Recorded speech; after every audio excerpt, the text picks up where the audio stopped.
BRICS क्या है, क्यों है और इसमें कौन कौन है और इसका मकसद क्या है। हेलो दोस्तों, स्वागत है आपका हमारे चैनल में। आज हम बात करेंगे एक ऐसे संगठन की जिसने दुनिया के आर्थिक और राजनीतिक संतुलन को बदलने की पूरी कोशिश की है। हम बात कर रहे हैं ब्रिक्स की, जो दुनिया के 5 बड़े विकासशील देशों का समूह है: ब्राजील, रूस, इंडिया, चाइना और साउथ अफ्रीका। तो दोस्तों, शुरुआत करते हैं ब्रिक्स के इतिहास से। ब्रिक्स का पहला सम्मेलन साल 2009 में रूस में हुआ था। तब यह संगठन ब्रिक्स के नाम से जाना जाता था क्योंकि उस वक्त इसमें केवल 4 देश थे: ब्राजील, रूस, इंडिया और चाइना। लेकिन फिर 2010 में साउथ अफ्रीका के शामिल होने के बाद इस संगठन का नाम बदलकर ब्रिक्स हो गया।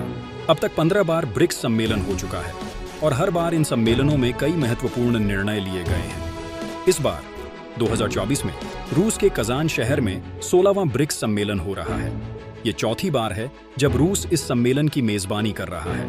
वहीं भारत ने 3 बार इस सम्मेलन की मेजबानी की है। अब दोस्तों, इस बार का सम्मेलन इसलिए भी खास हो सकता है क्योंकि इसमें नए देशों को शामिल करने की चर्चा चल रही है। इससे ब्रिक्स की ताकत और ज्यादा बढ़ सकती है। एक तरह से ये संगठन और भी मजबूत होकर उभर सकता है, जिससे पश्चिमी देशों के दबाव को कम किया जा सके।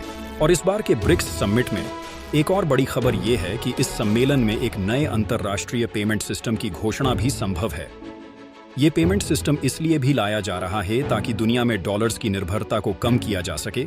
आमतौर से दुनिया के ज्यादातर देश अपने ट्रेड के लिए दूसरे देशों से बिजनेस करने के लिए ऑयल, गैस और कोल जैसे बड़े एक्सपोर्ट में डॉलर का इस्तेमाल करते थे, जिस वजह से डॉलर इंटरनेशनल करेंसी बनती जा रही थी।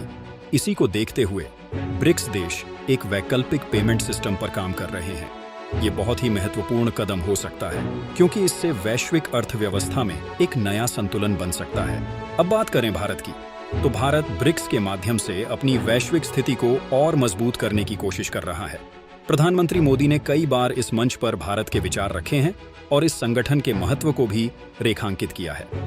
तो दोस्तों, ये था ब्रिक्स का इतिहास, इसका महत्व और इस बार के सम्मेलन में संभावित बड़े फैसलों की जानकारी। अगर आपको ये वीडियो पसंद आया तो लाइक और सब्सक्राइब करना ना भूलें।